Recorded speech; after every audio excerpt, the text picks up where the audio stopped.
Hey guys, we'll wait for a few people to get into chat. We've got several things that we are going to be going over today, this evening, and one is Elijah Vu. Hey guys, I hope you're doing well this evening. I haven't been on here very much today. This is my second time being on.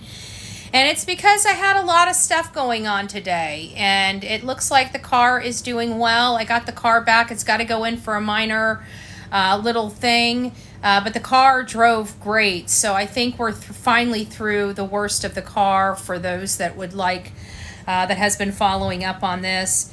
And I just wanted to give update. This is Elijah Vu. He is the 3-year-old out of Two Rivers, Wisconsin. He has still not yet been found. The reason why he is up on the board today, we are at and exceeded the 3-month milestone for him being disappeared.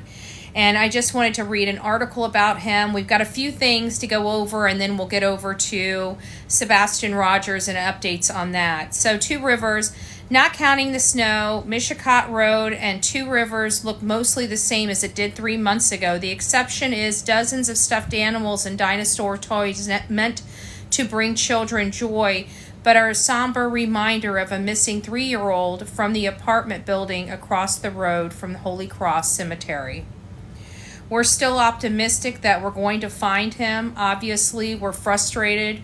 We didn't think 3 months in that we'd still be here, Captain Ratz of the Two Rivers Police Department said of the missing 3-year-old. So they still have not found him. We know that the mother is going to court. It's been a challenge, but at the same time, there's been a lot of support, and we've gotten a lot from a lot other agencies, Ratz says. The search will be going from broad to narrow in an efficient to use time and resources more efficiently. So it looks like they're now finally starting, according to what I'm reading here, probably going to start pulling back resources on this case, and they have fielded over 2,000 tips to try to find baby Elijah, and he has not been found.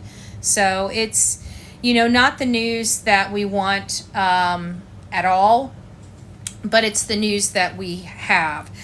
Now, this next story is I'm going to be very, very cautious on how I present this, because we have some problems here. This is a pastor. He is from Montgomery, and he has been charged with some really despicable crimes related to, children, and he has been indicted. He was just indicted today. And of course, like I said, I can read a little bit about it, but it's kind of hard with our rules here. So I'll try to be very careful on how I do this. So the Montgomery pastor is in the county jail after a grand jury indicted him on first-degree SA and first-degree backside. Gregory Sheldon Cannon, 61, was arrested this week. Information about the allegations was not publicly released, but the indictment alleges the crimes were committed by forcible. It wasn't. It was. Sounds like it was pretty horrific. This particular case right here, the only reason why this is being brought up is because we have a person on the loose out there in Dayton, where a mom-to-be as well as a 16-year-old has lost their life. Dayton police are searching for a man suspected of shooting and unaliving a pregnant woman and a 16-year-old boy at a house. Now, I don't know if the 16-year-old boy is her son. I don't know who the 16-year-old and what the relation is. It does not state that. But it does state that the coroner has identified the victims as Precious Taste and Dante Johnson. Pretty sad stuff. Lastly, Brian Kohberger. You guys remember Brian Kohberger, the Idaho 4. This is the man that is accused of unaliving 4 beautiful souls that went to the University of Idaho. He had a half a hearing today. And I say half a hearing because the hearing's really on May 30th, but apparently the Lawrence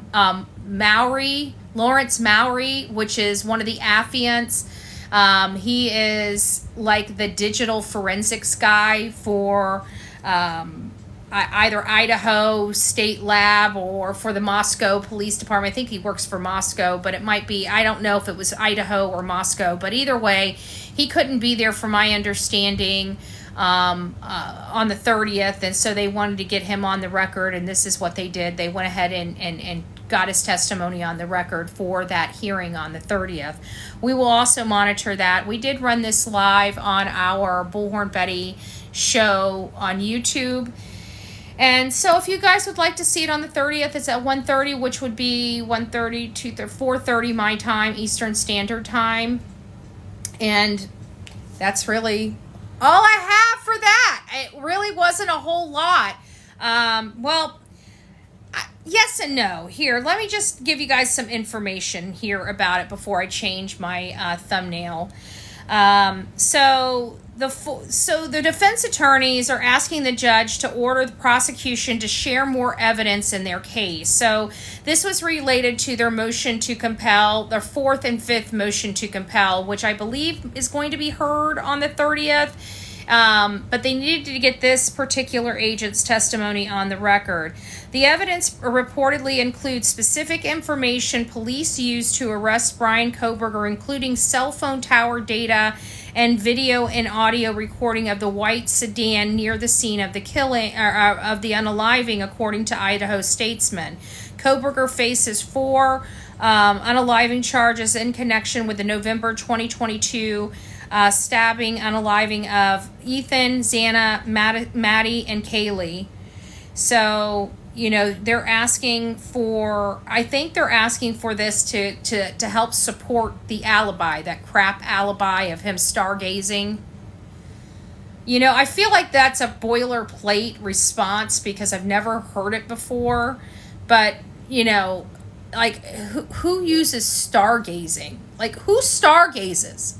I don't even know if anybody from the 20th century uses that word anymore. Did Brian Kohberger wake up and say, it's kind of late out here at night. Let me go stargaze. Did he bring his binoculars or his camera? Is it like bird watching? I mean, I don't quite get it. Like, stargazing? What is stargazing? Do you just look up?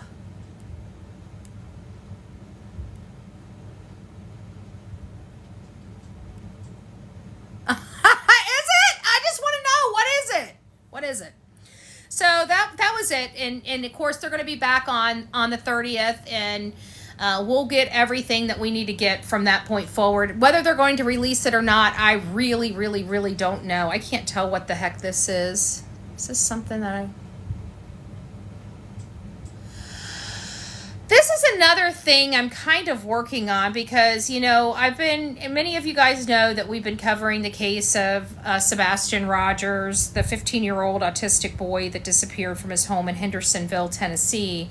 And he really hasn't been seen or heard from since he left the home. And we don't even really have proof he walked out of the home, only statements from his mom. And even those are being walked back because on the latest, I don't want to call it interviews. They're no longer interviews anymore. It's a podcast that he goes over to, and they let him come up on, on the channel, and he'll chat and talk and everything like that. And there's, he says some stuff. And they just had a statement that came out that was pretty eerie about how the best part about Sebastian leaving is the fact he never left any evidence. It was quite cryptic. It was weird. It was really, really weird. So I don't really know what is going on. I know that we don't have a whole lot of information coming from law enforcement. We literally have no information coming from law enforcement. It doesn't sound like there's a whole lot of leads. They didn't do any forensics in the house. It doesn't look like they're really taking this seriously in the foul play realm, but a piece of me feels like they are. So I don't know what is going on, but I don't see how they're going to be able to move forward. But see, the FBI could, maybe they could interrogate them, but they would not be able to take over the case. And that's the bad part, because everybody's calling for the FBI to take over the case. And the only way the FBI could take over the case, if they have the blessings of law enforcement or the district attorney, is if they have a federal case, like if Sebastian was taken over state lines or something like that, that would make it federal. But right now we're dealing with Sumner County, and the highest it can go right now is TBI. TBI is really the only thing.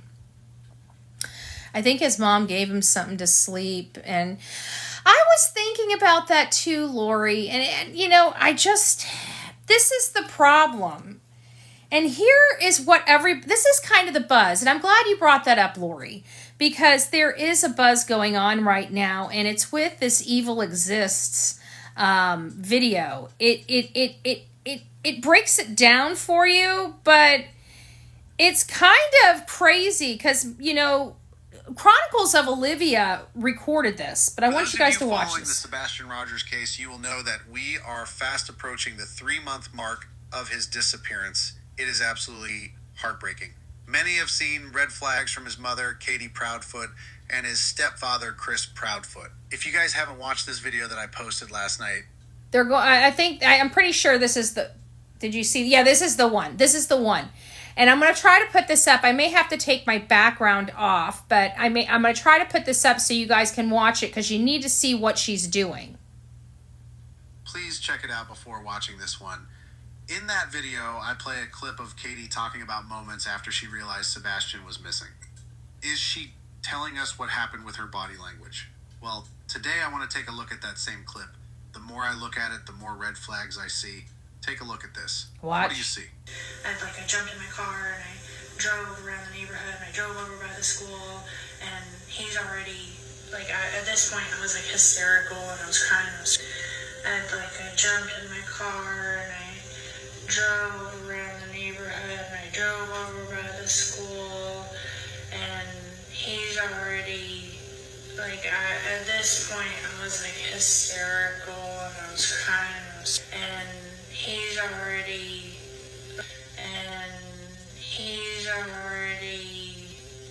Katie is motioning towards her neck, which seems to be a gesture that many use to suggest something is done or finished or over. She says he's already, and then motions to her neck. Look at Chris's face after she said that. Just seconds after Katie said that, Chris looks pissed, and he coughs like a warning to get her story straight. And he was three-wayed. He three-wayed law enforcement. Now I'm going to say this is very interesting. Is Katie actually telling us what went on that morning through these tiny slip-ups? Many are suggesting that this is the reason Katie is not going on panels like Chris, because... Which we know she hasn't been going on, but that segues right into there, because this is how I feel, Lori, is I feel like if it really was a sleep aid or an accident, she would have called law enforcement. It seems like everybody's natural reaction. I mean, think about it. You walk into a room, you see, you're freaking out. The first place you're calling is 911. I mean, I think something more happened because of her past. I really do. I think there's something more underlying with her. I really do. I think it's because this is what, and I said this once before, in Quentin Simon's case. If you guys don't remember Quentin Simon, I hope you guys go and look into that. Leilani Simon is behind bars right now. She's going to trial for the unaliving of her son, her 20-month-old son. And, everybody kept trying to say, when we realized that he was gone, they were doing a landfill search, which they ended up finding him in the landfill. And everybody kept trying to think that, she couldn't harm this child, even though everybody on that road knew she was being abusive toward her children. But like even her mother, Billy Joe, everybody kept trying to say, well, maybe she put him in the tub and he drowned, or maybe he got out and wandered in the pool. Like they were trying to make it into this accident instead of the brutal unaliving that it was. And that's what makes, because if it was just that, she would have freaked out and called 911 for help, because her son in her mind would have been savable. But she knew he was, because she injured him in a brutal fashion. So I think that we as humans try to find, because I don't think we, even though we know horrible things are out there, I don't think that that's our first initial reaction to a person. But when you remove everything, like if it was an accident, but it could have been, I don't know how you meant that, because if you think that pharmaceuticals were used to help aid in that unaliving or whatever, then it might have been premeditated. I mean, there is that. So if you didn't think it was an accident, maybe that would explain it. I don't know. I just feel like she snapped, because he was going to his dad's, like everything was about to, like it just feels like something major, drastic happened that night, and everything just came to a head. She also coughed like that during the Nancy interview. Yeah. But you know what? With the Nancy interview, I don't know if you noticed it because they were sitting like this, but you would see like their arms would move here and there. And I swear, I thought Chris had his hand on her somewhere, because it looked like he squeezed or he used his arm to do something in that Nancy Grace interview. I think they were communicating with each other by touch or something. What interview was this? It was several, and I don't know which one you're talking about. So we have the one that I just showed you was on the Chronicles of Olivia interview, and I think that's on YouTube.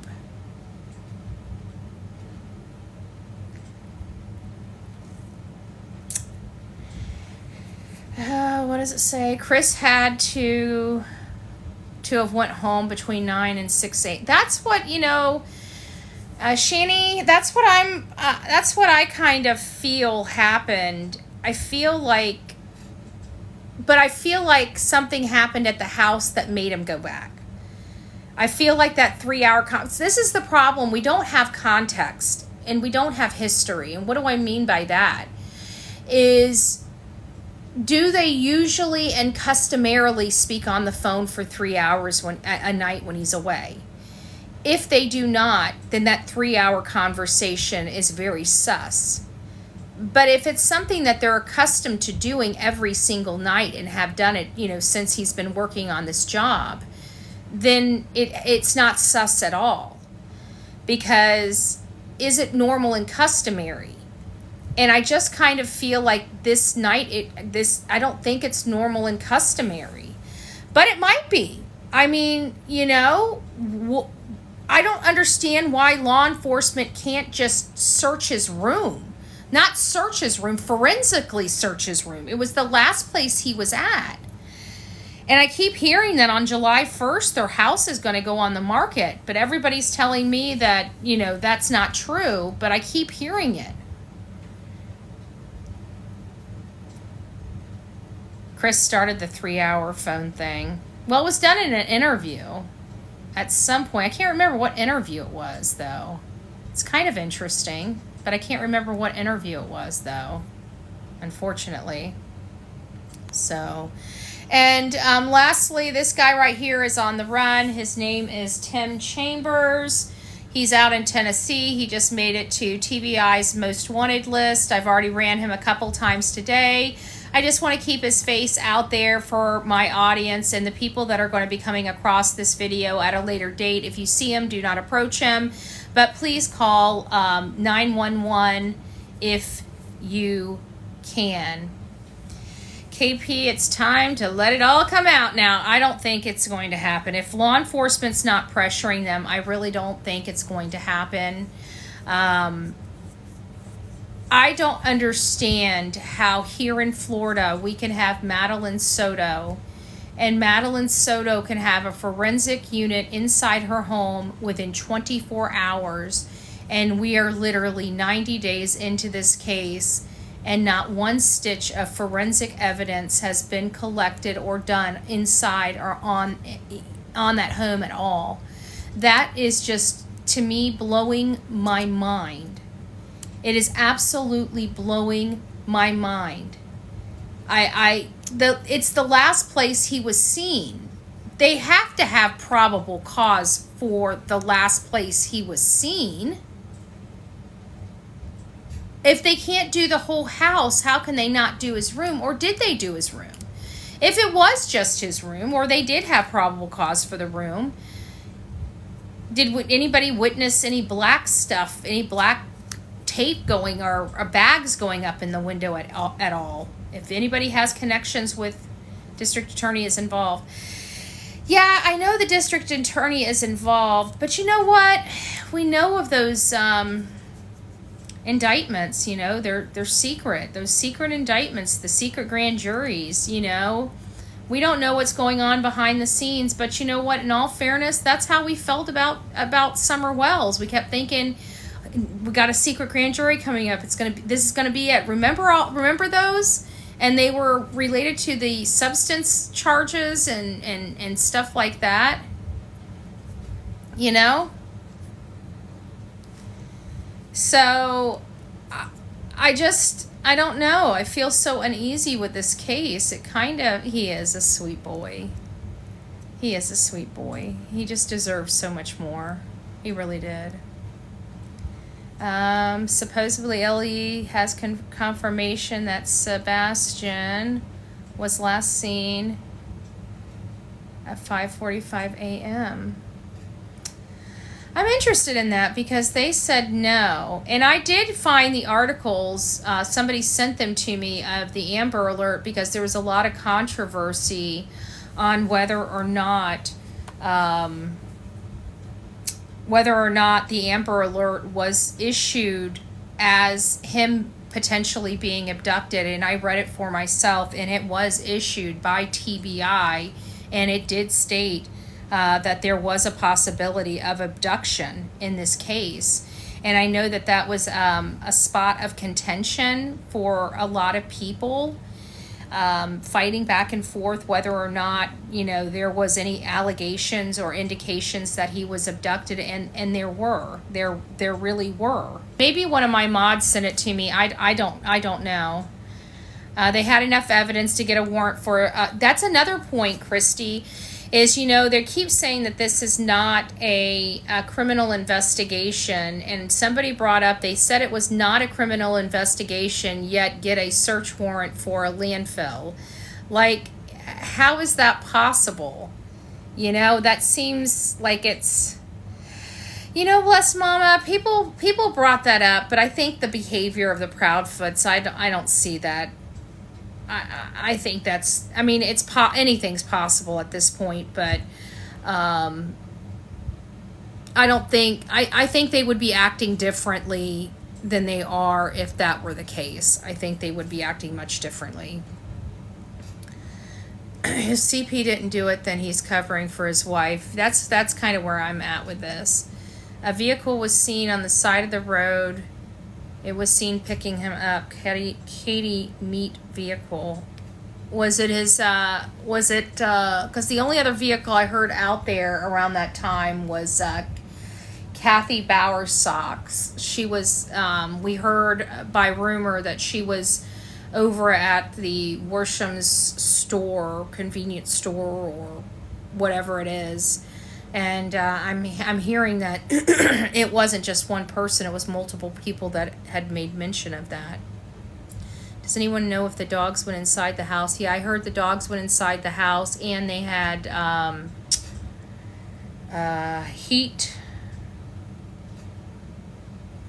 thermal imaging,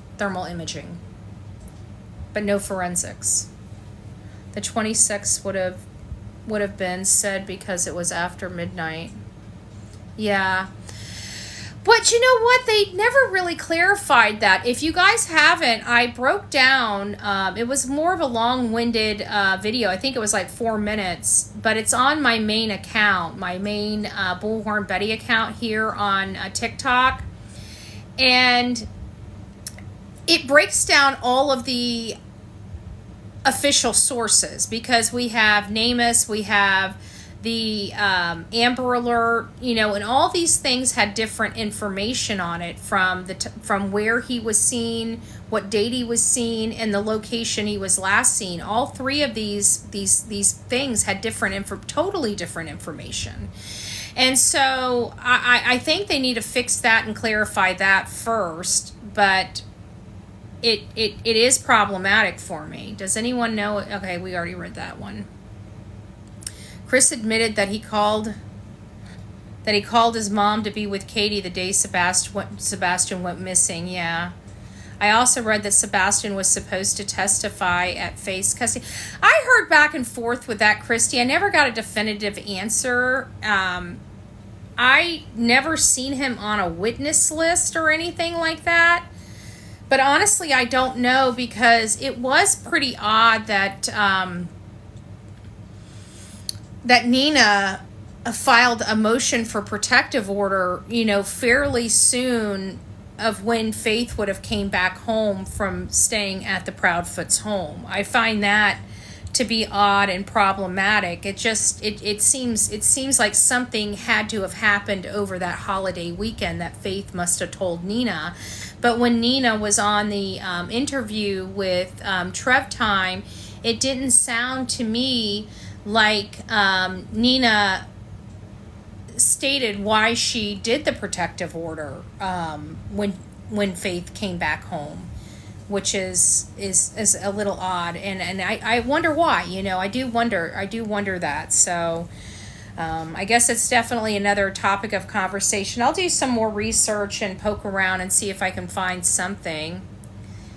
He was Seth when Faith was at CP's.